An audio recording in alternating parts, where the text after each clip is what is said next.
பிரியமானவர்களே, இயேசு கிறிஸ்துவின் நாமத்தில் உங்களுக்கு என் அன்பின் வாழ்த்துக்கள். எப்படி இருக்கிறீங்க?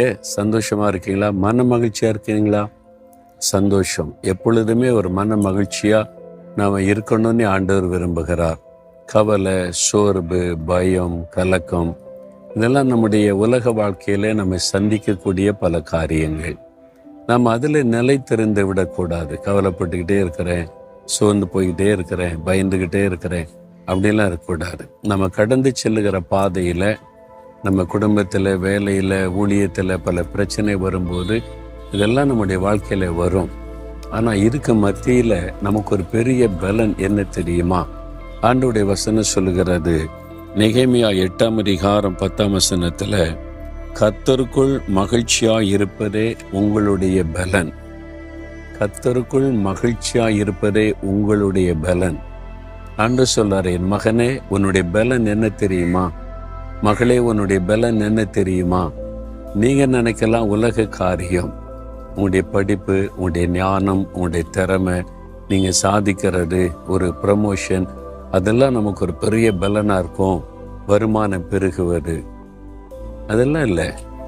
அது மாதிரி எல்லாம் இருந்தாலும் பலவீனமா சோர்ந்து போன நிலைமையில் இருக்கிறவங்க உண்டு. உண்மையான பலன் கர்த்தருக்குள்ளே மகிழ்ச்சியா இருப்பது. அதாவது எப்பொழுதும் மகிழ்ச்சியா இருங்க, சந்தோஷமா இருங்கன்னு வசனம் சொல்றதில்ல. அது எப்படி சந்தோஷமா இருக்க முடியும்? எப்பொழுதுமே கர்த்தருக்குள், இயேசு கிறிஸ்துவுக்குள் உண்டாகிற ஒரு மன மகிழ்ச்சி. அப்போ அதுதான் நம்முடைய பலன். நீ எப்பவும் மகிழ்ச்சியா இருங்களேன். சாத்தான் உங்களை பார்த்தாலே பயந்து நடுங்குவான், ஒதுங்கி நிற்பான். இல்லை, உங்களை என்ன பண்ணாலும் துக்கப்படுத்த முடியல, பயப்படுத்த முடியல, எப்பவுமே சந்தோஷமா இருக்கிறாங்கனாலே பிசாசுக்கு ஒரு கலக்கம் வந்துடும்.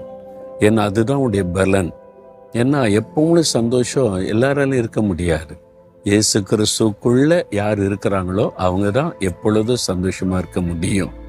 நீங்களே யோசித்து பாருங்க, என்றைக்கு எப்போ நீங்க இயேசு கிறிஸ்துவோடு கூட நெருக்கமா இருக்கிறீங்களோ அப்பெல்லாம் சந்தோஷமா இருப்பீங்க. என்ன பிரச்சனை வந்தாலும் பார்த்துக்கலாம், ஆண்டவர் கூட இருக்கு அப்படி சொல்லிடுவீங்க. இயேசுக்குள்ள இருக்கும் வரைக்கும் அந்த பலன், அந்த சந்தோஷம் இருந்துகிட்டே இருக்கும். ஒரு நாள் நீங்க ஜெபிக்கலை, வேதம் வாசிக்கலை, ஆண்டவருக்கு பிரியமில்லாத செஞ்சு அவர் விட்டு கொஞ்சம் விலகிட்டீங்கன்னு வைங்களேன், பலவீனம் அடைஞ்சிருவீங்க. உங்களுக்கே தெரியும்ல, சந்தோஷம் பாதிக்கப்படும், மன மகிழ்ச்சி பாதிக்கப்படும். இன்னைக்கு பாதிக்கப்பட்டிருக்கீங்களா? சந்தோஷம் பாதிக்கப்பட்டுட்டதா? பலவீனப்பட்டுட்டீங்களா? இயேசு சொல்றார், என் மகனே, மகளே, மறுபடியும் நீ வா, நான் உன்னை சந்தோஷப்படுத்துகிறேன், நான் உன்னை மன்னித்து உன்னை மன மகிழ்ச்சியா வைத்துக் கொள்ளுவேன்னு சொல்றார். ஆண்டவருக்குள்ள மறுபடியும் ஒப்பு கொடுங்க, இழந்து போன சந்தோஷத்தை பெற்றுக்கொள்ளுங்க. கர்த்தருக்குள்ள எப்பவும் சந்தோஷமா இருக்க உங்களை அர்ப்பணித்துக் கொள்ளுங்க. அதுதான் ஒரு பெரிய பலன். பாருங்க, நம்ம எப்பவும் கர்த்தருக்குள்ள மகிழ்ச்சியா இருக்கணும். அதான் ஆண்டவர் விரும்புகிறார்.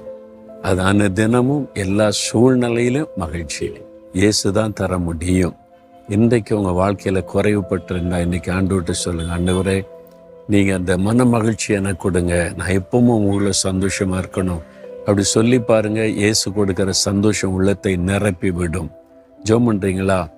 தகப்பனே, கர்த்தருக்குள் எப்பொழுதும் நான் மகிழ்ச்சியா இருக்கணும், நீர் என்னை விரும்புகிறீர், அதுதான் என்னுடைய பலன் என்று விசுவாசிக்கிறேன்.